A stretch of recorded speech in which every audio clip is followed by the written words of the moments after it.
Os limites que separam o homem Jorge dos santos são muito difíceis de serem determinados. Esse vídeo conta um pequeno fragmento dessa história. Os detalhes sobre o nascimento de Jorge são conflitantes. No entanto, os fatos sobre sua morte são pouco questionados. Algumas fontes citam que ele seria filho de uma nobre família católica romana, enquanto outras citam que Jorge seria de uma família cristã grega. Jorge nasceu na Capadócia, que fica no país atualmente conhecido como Turquia. Após a morte de seu pai em batalha, sua mãe, que era uma pessoa de posses, garantiu a educação do filho baseada na fé cristã. Ainda em sua adolescência, Jorge se alista na carreira militar, sendo promovido a capitão do exército romano e logo promovido a conde da província de Capadócia. Por volta de seus 30 anos, Jorge foi tribuno militar, conde e encarregado como guarda pessoal do imperador Diocleciano. Conta-se que quando sua mãe faleceu, Jorge doou toda sua grande herança aos pobres, fato que causou surpresa na corte romana, que desconhecia a fé cristã de Jorge até então. No ano de 303, o imperador Diocleciano proíbe a fé cristã entre as tropas romanas, mandando prender todo militar romano cristão e exigiu que todos fizessem sacrifícios aos deuses romanos.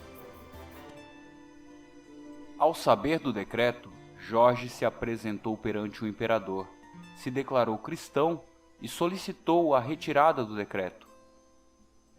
Não querendo perder um de seus homens mais valiosos, o imperador tenta fazer Jorge mudar de ideia e lhe ofereceu terras, dinheiro e escravos, sendo todas as ofertas recusadas. Diocleciano parte então para a violência, mandando prender e torturar Jorge. A cada sessão, Jorge era trazido à presença do imperador, que lhe perguntava se ele renegaria a Cristo para adorar aos deuses romanos. A cada vez Jorge reafirmava sua fé, se negando a obedecer ao imperador, fato que acabou se espalhando pela corte e muitos romanos, ao ouvirem a história do martírio de Jorge, acabaram se convertendo ao cristianismo, até mesmo a mulher do imperador. Tendo sido vencido por Jorge, nada mais restou ao imperador Diocleciano a não ser mandar executá-lo por degola no dia 23 de abril do ano de 303. Os restos mortais de São Jorge foram transportados para Lida, cidade que crescera com sua mãe.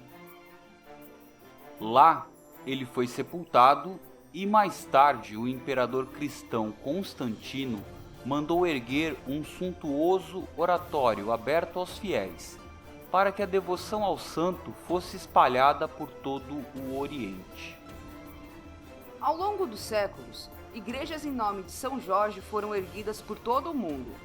Constantinopla, Egito, Grécia, França, Inglaterra, só para citar algumas poucas, tornando Jorge um santo muito popular. Em 1969, a reforma do calendário litúrgico realizada pelo Papa Paulo VI tornou facultativa a observância do dia de São Jorge. Fato esse que teve pouca ou nenhuma relevância para os fiéis, que seguiram comemorando o dia de seu santo de devoção. No ano 2000, o Papa João Paulo II reabilita o santo ao patamar de santos maiores, o que trouxe uma nova relevância para São Jorge.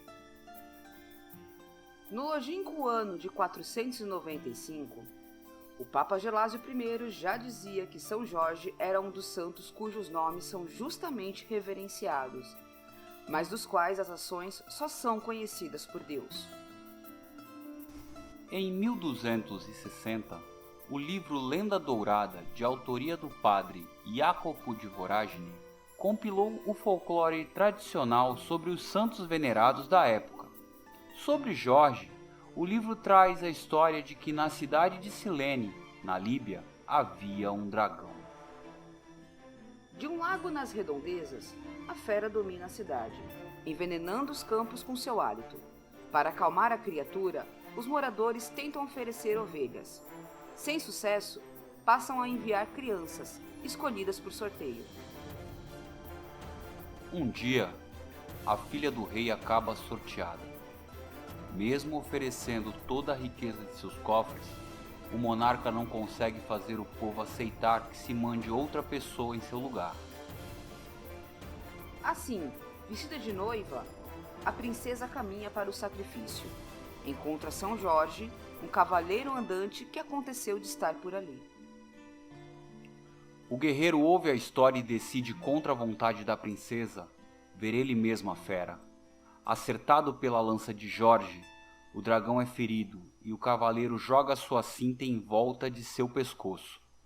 Como um cachorro na coleira, o dragão é levado até as portas da cidade e o povo entra em pânico. São Jorge diz que, se eles se convertessem, ele mataria a fera ali mesmo. 15.000 são batizados no mesmo dia e o dragão é passado na espada, para alívio dos novos cristãos. A influência de São Jorge na cultura portuguesa acompanhou a fundação do Brasil pelos seus descobridores. Este santo é o padroeiro extraoficialmente da cidade do Rio de Janeiro, título que é oficialmente atribuído a São Sebastião, e da cidade de São Jorge dos Ilhéus, além de ser padroeiro dos escoteiros e da cavalaria do Exército Brasileiro. Em maio de 2019, foi oficializado como padroeiro do estado do Rio de Janeiro, ao lado de São Sebastião.